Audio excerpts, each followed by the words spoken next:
पुस्तकाचे नाव अतिपरिणामकारक लोकांच्या 7 सवयी. लेखक स्टीफन आर कोव्ही. वैयक्तिक बदलांसाठी शक्तिशाली धडे. प्रकरण 1. आतून बाहेर. या जगात उत्कृष्ट असं काहीच अस्तित्वात नाही मुळी, जे योग्य जीवनशैलीपासून वेगळं काढता येईल. David R Jordan. गेली 25 वर्षे माझं अनेक प्रकारची उद्योगक्षेत्र, विद्यापीठं, विवाह संस्था आणि कौटुंबिक संस्था यांमध्ये काम सुरू आहे. या दरम्यान मला अशी कित्येक माणसं भेटली की जी बाह्य जगामध्ये अत्यंत यशस्वी आहेत, पण अंतर्यामी मात्र त्यांचा झगडा सुरू असतो. ती प्रामाणिकपणासाठी, अखंडतेसाठी, परिणामकारकतेसाठी आणि इतरांबरोबर निकोप संबंध प्रस्थापित करण्यासाठी संघर्ष करीत असतात. त्यांचे खाली दिलेले प्रश्न हे कदाचित तुमच्याही ओळखीचे असू शकतील. मी माझ्या करिअरमधली गोल्स निश्चित केली आणि पूर्णसुद्धा केली. आज माझं करिअर अत्यंत यशस्वी आहे, पण मला माझ्या वैयक्तिक आणि कौटुंबिक आयुष्यात मात्र अपयश आलं आहे. माझी पत्नी आणि माझी मुलं आता जणू काही अनोळखी झाल्यासारखं झाले आहेत. ही माझी मूळ ओळख आणि माझ्यासाठी खरंच काय महत्त्वाचं आहे हे पूर्णपणे मी विसरलो आहे. माझ्या लौकिक यशाची किंमत खरंच एवढी मोठी आहे का? दुसरं उदाहरण. मी या वर्षात चक्क 5व्यांदा डाएट सुरू केलं आहे. माझा लठ्ठपणा मला अस्वस्थ करतोय. माझी स्वतःत बदल घडवण्याची खरंच इच्छा आहे. मी सगळी माहिती वाचते, गोल सेटिंग करते, सकारात्मक विचारांनी मनाची तयारी करते. Yes, I can do it असं मी स्वतःला सांगत असते, पण प्रत्यक्षात मी काहीच करत नाही. काही आठवडे जाताच मी ध्येयापासून ढळते.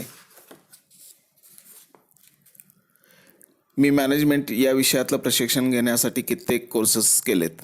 माझ्या कर्मचाऱ्यांकडून माझ्या खूप अपेक्षा आहेत. त्यांच्याशी मैत्री करावी, त्यांना सन्मानाची वागणूक द्यावी यासाठी मी झटतो, पण ते मात्र कोणतीही बांधिलकी जपत नाहीत. आजारपणामुळे एक दिवस जरी मी रजा घेऊन घरी बसलो तर ते टाईमपास करत बसतील. स्वातंत्र्य आणि जबाबदारी यांचं प्रशिक्षण मी त्यांना का बरं देऊ शकत नाही? की मला माझ्या योग्यतेची माणसं सापडत नाहीत? माझा किशोरवयीन मुलगा खूपच बंडखोर आहे. तो अंमली पदार्थांच्या जाळ्यात अडकला आहे. मी खूप प्रयत्न करून पाहिले, पण तो माझा ऐकत नाही. काय करू मी? करता येण्यासारखं खूप आहे आयुष्यात, पण कधीच वेळ पुरत नाही. 12 महिने 24 तास मी तणावाखाली असतो आणि गडबडीत असतो. टाईम मॅनेजमेंटचं कित्येक वर्कशॉप केलेत मी.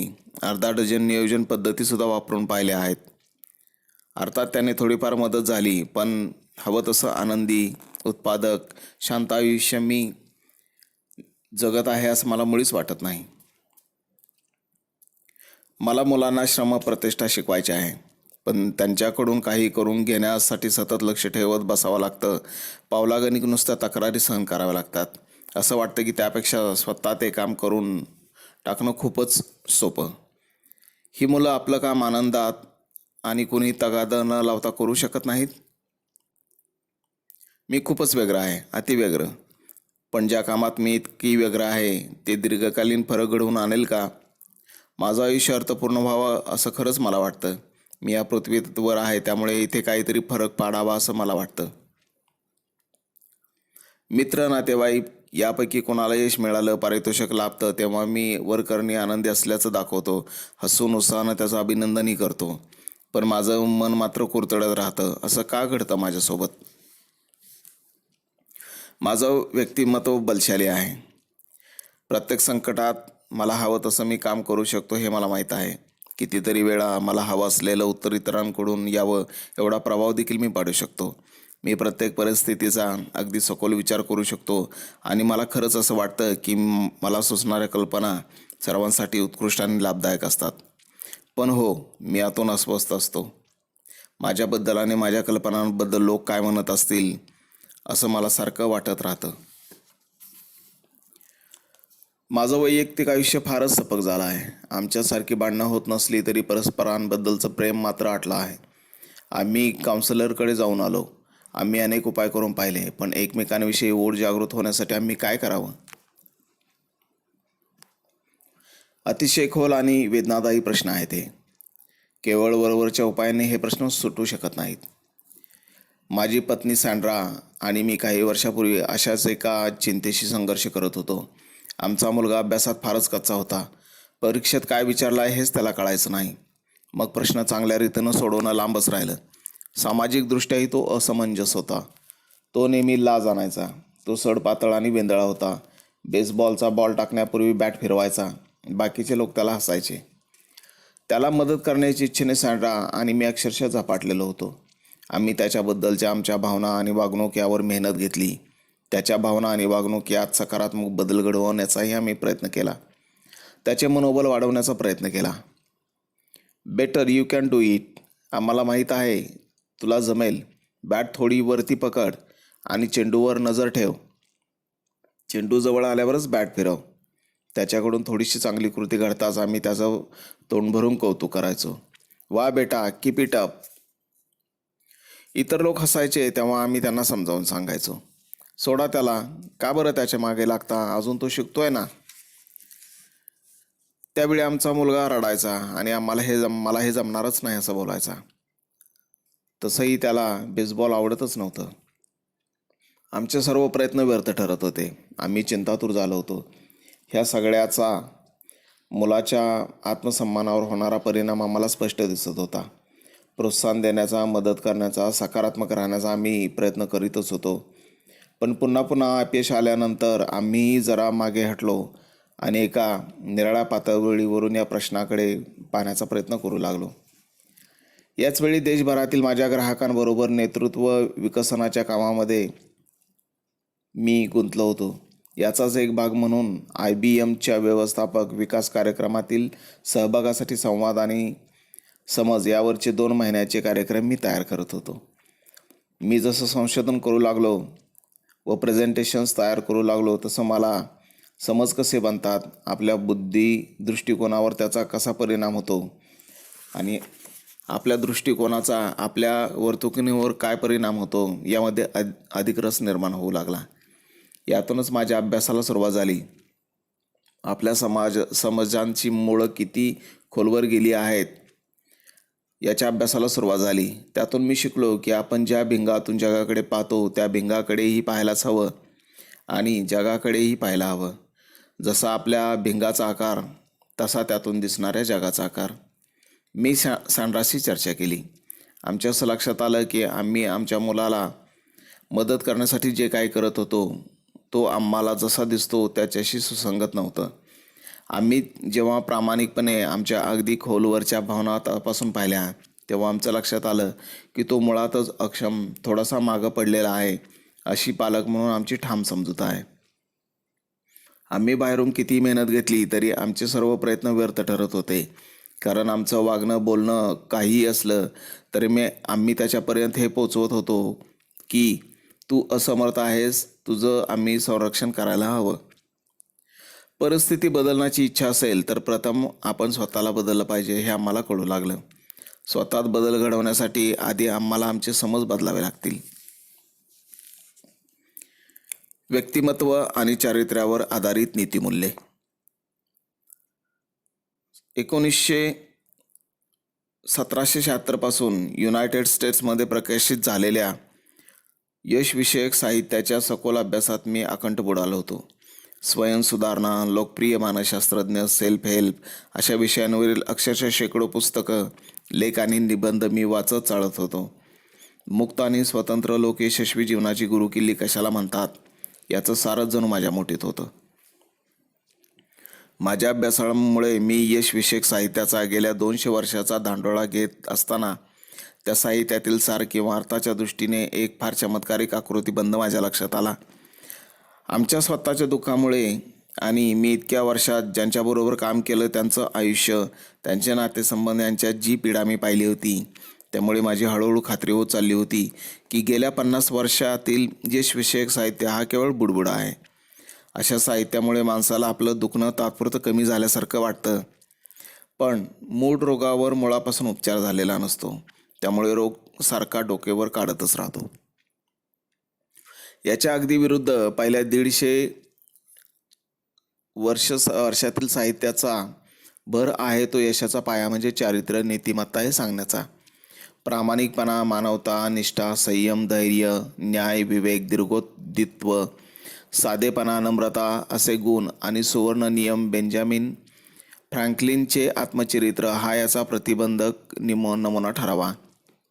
आपल्या मूळ स्वभावातील सवयी आणि काही विशिष्ट तत्वे यांची सांगड घालण्याच्या एका माणसाच्या प्रयत्नाची ती गोष्ट आहे. चारित्र्यावर आधारित नीतिमूल्यांनी शिकवलं की यशस्वी प्रभावशाली जीवनाची काही तत्वे असतात. जेव्हा माणसं ही तत्वे शिकत असतात आणि या तत्वांना आपल्या स्वभावाचा भाग बनवतात तेव्हाच त्यांना खरं यश, शाश्वत आनंद आणि सुख लाभतं. पहिल्या महायुद्धानंतरच्या थोड्याच काळात यशाकडे बघण्याचा दृष्टिकोन बदलला. चारित्र्य नीतिमूल्यांचं महत्त्व कमी झालं आणि व्यक्तिकेंद्रित नीतिमूल्य महत्त्वाची बनली. या व्यक्तिमत्व नीतिमूल्याचे पुढे दोन फाटे फुटले. एक होता मनुष्यांचं इतरांशी असणारं नातं आणि लोकव्यवहाराची कला, तर दुसरा होता सकारात्मक मानसिक वृत्ती. या तत्त्वज्ञानाचं प्रतिबिंब अनेक प्रेरणादायी सुविचारात उमटलेलं दिसतं. तुमची मनोवृत्ती तुमचे यश निश्चित करते. अहंभाव दाखवण्यापेक्षा हसरा चेहरा ठेवा आणि अधिक मित्र जोडा. माणूस ज्यावर विश्वास ठेवतो तो ते नक्की मिळवू शकतो, असे काही सुप्रसिद्ध सुविचार तुम्ही वाचलेच असतील. व्यक्तिकेंद्री साहित्यात काही पुस्तकं अशी होती जी वाचकांची फसवणूक करणारी होती. लोकांना आपण आवडावं म्हणून हुकमी तंत्र वापरायला सांगणारे किंवा आपल्याला हवं ते काम लोकांकडून काढून घेता यावं म्हणून त्यांच्या छंदा आवडीत खोटा रस दाखवायला सांगणारे किंवा बळाचा वापर करायला सांगणारे असे अनेक साहित्य प्रकार होते. यापैकी काही साहित्यानं यश प्राप्तीतला महत्त्वाचा घटक म्हणून चारित्र्य या पैलूची दखल घेतली होती, पण त्याला पायाभूत पैलू मानण्याऐवजी त्याला अनेकातल्या एका कप्प्यात ढकलण्याचीच प्रवृत्ती होती. चारित्र्य नीतिमूल्य केवळ तोंडच्या गप्पा राहिल्या. खरा जोर दिला गेला तो चटकन प्रभाव पाडण्याची तंत्र, बळाचा वापर, संवाद कौशल्य आणि सकारात्मक मनोवृत्ती यावर. आमच्या मुलाच्या बाबतीत सँड्रा आणि मी जो उपाय करू पाहत होतो त्याचंही मूळ कुठेतरी या व्यक्तिकेंद्रित नीतिमूल्यातच होतं. व्यक्तिकेंद्रित नीतिमूल्य आणि चारित्र्यावर आधारित नीतिमूल्य यातील फरकाचा मी जसा जसा खोलवर विचार करू लागलो तसं मला जाणवलं की आमच्या मुलाच्या वागणुकीतून सँड्राला आणि मला सामाजिक प्रतिष्ठेची अपेक्षा होती. आमच्या दृष्टीने हा मुलगा त्यात कमी पडत होता. आपल्या मनातील स्वतःची प्रतिमा आणि चांगले काळजीवाहक पालक म्हणून आमची भूमिका ही आमच्या मुलाच्या प्रतिमेपेक्षा खोलवर होती आणि तिचाच प्रभाव पडत होता. आमच्या मुलाच्या कल्याणाच्या काळजीपेक्षाही आम्हाला पालक म्हणून आमच्या इमेजची अति काळजी लागून राहिली होती. सँड्रा आणि मी बोलल्यानंतर आम्हाला अधिकच दुःख जाणीव झाली की सामाजिक तुलना ही आमच्या खोलवर रुजलेल्या मुलाच्या विसंगत होती. आमच्या अशा वागण्यानं हळूहळू आमच्या मुलाच्या मनातील स्वतःची किंमत कमी होत जाईल याची आम्हाला कल्पना होती. त्यामुळे आता आम्ही मुलावर नाही तर आधी आमच्या स्वतःवर मेहनत घ्यायचं ठरवलं. आमच्या तंत्रावर नव्हे तर आमच्या मनातील खोल हेतूवर आणि त्याबद्दलच्या आमच्या समाजावर. त्याला बदलण्याचा प्रयत्न करण्याऐवजी आम्ही स्वतः बाजूला उभं राहायचं ठरवलं. त्याच्यापासून आम्हाला वेगळं काढून आणि त्याचं अस्तित्व, व्यक्तित्व, अलगपणा आणि किंमत जाणून घेण्याचा आम्ही प्रयत्न केला. खूप खोलवर विचारपूर्वक प्रार्थना आणि श्रद्धा यांचा आम्ही आधार घेतला. आमचा मुलगा एकमेव अद्वितीय आहे या दृष्टिकोनातून आम्ही त्याच्याकडे पाहू लागलो, पण आम्हाला त्याच्यातल्या सुप्त क्षमतांचा खजिना दिसू लागला. या क्षमता मुलाच्या गतीनं हळूवार उलगडणार आणि खुलणार होत्या.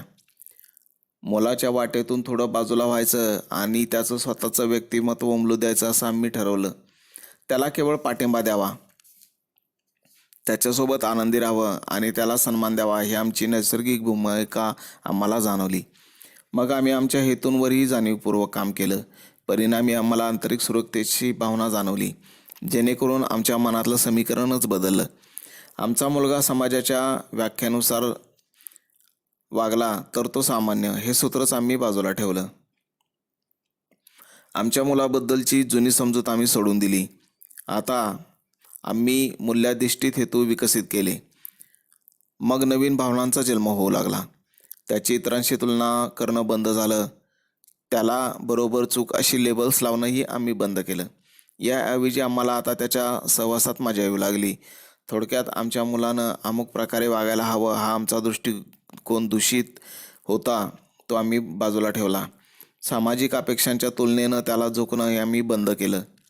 त्याला सर्वसामान्य सामाजिक साच्यात बसवण्याऐवजी त्याला बदलण्यासाठी प्रयत्न करणं आम्ही स्वीकारलं. आमचा मुलगा पूर्ण सक्षम आहे आणि त्याच्या आयुष्यात तो स्वयंपूर्ण आहे अशी आमची खात्री पटली. मग इतर लोक त्याची थट्टामस्करी करतील का या भीतीतून, या असुरक्षितेच्या भावनेतून आम्ही मुक्त झालो. अर्थातच आम्हाला या प्रक्रियेत काही अडचणी आल्या, कारण लहानपणापासूनच तो एका संरक्षण वातावरणात वाढला होता. आता त्याला जाणवणाऱ्या अडचणी त्यानं बोलूनही दाखवल्या, त्याच्या गोष्टी आम्ही मान्यही केल्या. पण त्या सोडायला आम्ही आधीपासून धावून गेलो नाही. आम्ही तुझं संरक्षण करण्याची गरज नाही, तू त्यासाठी समर्थ आहेस, तू जसा आहेस तसा अगदी छानच आहेस, असा जणू तो मूक संदेश होता. असेच काही आठवडे, काही महिने गेले. त्याच्यामध्ये आत्मविश्वास निर्माण होत असल्याचं आम्हाला जाणवलं.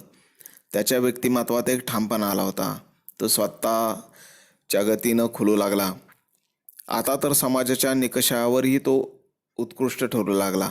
शैक्षणिकदृष्ट्या, सामाजिकदृष्ट्या आणि शारीरिकदृष्ट्या तो वेगानं प्रगती करू लागला. इतकंच काय तर पुढच्या वर्षांमध्ये तो बऱ्याच विद्यार्थी मंडळांमध्ये नेता म्हणून निवडून आला. तो राज्य पातळीवरचा खेळाडू बनला. ए ग्रेड मिळालेली प्रगती पुस्तकं तो घरी आणू लागला. त्याच्या आकर्षक आणि निष्कपट स्वभावामुळे अनेकांशी त्याची छान मैत्री जमते. सँड्राला आणि मला वाटलं की आमच्या मुलाचं हे यश हा समाजाकडून मिळणाऱ्या बक्षिसांचा परिणाम नव्हता, तर त्याच्या स्वतःविषयीच्या सकारात्मक भावनाचा तो एक सहज आविष्कार होता. सँड्रासाठी आणि माझ्यासाठी तर एक विलक्षण अनुभव होता तो. आमच्या इतर मुलांशी वागताना किंवा इतरही भूमिकांमध्ये फार फार मार्गदर्शक होता हा अनुभव. यशस्वी चारित्र्यावर आधारित नीतिमूल्य आणि व्यक्तिकेंद्रित नीतिमूल्य यांच्यातील फरकाची आम्हाला अगदी वैयक्तिक पातळीवर जाणीव झाली. एका भजनकारानं आमच्या निर्धाराला त्याच्या नेमक्या शब्दात व्यक्त केला आहे, तुमच्या हृदयाचा सहजतेनं शोध घ्या, कारण हृदयातून जीवन प्रवाहित होत असतं. प्राथमिक आणि दुय्यम महानता. माझ्या मुलात घडलेला बदल हा माझ्यासाठी सुखद अनुभव होता. हा अनुभव माझा अभ्यास आणि यशविषयक साहित्याचं माझं संशोधन या सगळ्या गोष्टी एकत्रित जुळून आल्या आणि चित्राचे सगळे तुकडे अचानक जुळल्यावर जशी अरे वा अशी स्वतःचीच भावना निर्माण होते तसं झालं. व्यक्तिमत्व केंद्रित मूल्यांचा आपल्यावर किती प्रभाव असतो हे अचानक माझ्या नजरेत भरलं. लहानपणापासून मी जे अनुभवलं होतं त्यातून माझ्या ज्या धारणा तयार झाल्या होत्या, जे सत्य म्हणून मला परिचित होतं ते सर्व, आणि आज माझ्याभोवती जाणवणारं वरवरचं तत्त्वज्ञान यातला बारीक, अगदी न जाणवणारा सूक्ष्म भेदही माझ्या लक्षात आला. आजवर मी जी गहन तत्त्व माझ्या ट्रेनिंग प्रोग्राम्समध्ये शिकवत होतो त्यात आणि सभोवतालच्या पारंपरिक विचार पद्धती यात फरक असल्याचं कारणही मला उमगलं. व्यक्तिमत्व विकास, संवाद कौशल्य, इतरांवर प्रभाव पाडण्याची कला, सकारात्मक विचार पद्धती हे सर्व निरुपयोगी असतं असं मला मुळीच म्हणायचं नाही. या बाबी यश प्राप्तीसाठी पुष्कळदा अत्यावश्यक असतात यावर माझा ठाम विश्वास आहे. पण हे सर्व दुय्यम गुण आहेत, आद्य नव्हेत. हे सर्व गुण म्हणजे इमारत आहे, पण आपल्या पूर्वजांनी जी तत्त्व प्रस्थापित केली त्या तत्वांच्या पायावरच ही इमारत उभी आहे. आज आपण इमारतीला इतकं महत्त्व देतोय की आपण हा पायाच म्हणजे मूल्यतत्व विसरून चाललोय. इतरांना प्रभावित करण्यासाठी, त्यांच्याकडून काम करून घेण्यासाठी मी व्यक्तिमत्व विकासाची तंत्र नक्कीच वापरू शकेन. त्यात मी नक्कीच यशस्वी होईन. पण मुळात माझ्या चारित्र्यातच खोट असेल, दुटप्पीपणा, अप्रामाणिकपणा असेल तर माझं यश जणू आळवावरचं पाणी ठरेल. माझ्या दुटप्पीपणामुळे माझी विश्वसनीयता नाहीशी होईल. मी टेक्निक्स वापरून जे काही करेन त्याला फसवेगिरीचा वास येईल. तुमचं वक्तृत्व किती उत्तम असेल, थोडा जरी अविश्वास असेल तरी ते निष्प्रभ ठरतं. स्वविकासाचं कोणतंही तंत्र अयशस्वी ठरतं ते तुमच्या प्रामाणिकपणामुळेच. केवळ तंत्रावर लक्ष केंद्रित करणं आणि त्यावरच विसंबून राहणं हे शाळेत टंगळमंगळ केल्यासारखं आहे. तुम्ही कधीतरी पुढे जाता, कदाचित तुम्हाला चांगले मार्क्सही मिळतात, पण स्वाध्याय चुकल्याची किंमत तुम्हाला पुढे चुकवावीच लागते. स्वाध्याय चुकला आणि तुमचा पाया कच्चा राहिला तर तुमच्या विषयात तुम्ही प्रभुत्व मिळवू शकणार नाही. शेतकऱ्यानं टंगळ-मंगळ करणं किती मूर्खपणाचं असेल याची कल्पना केली आहे का तुम्ही? वसंतात पेरण्या करायला विसरणं परवडेल का? उन्हाळाभर उन्हाळपणा करत फिरणं चांगलं आहे का? सुगीच्या वेळी चालढकल करणं योग्य राहील का? शेतातून उत्पादन हवं असेल तर आपण किंमत चुकवलीच पाहिजे. आवश्यक त्याच पद्धतीनं काम केलं पाहिजे.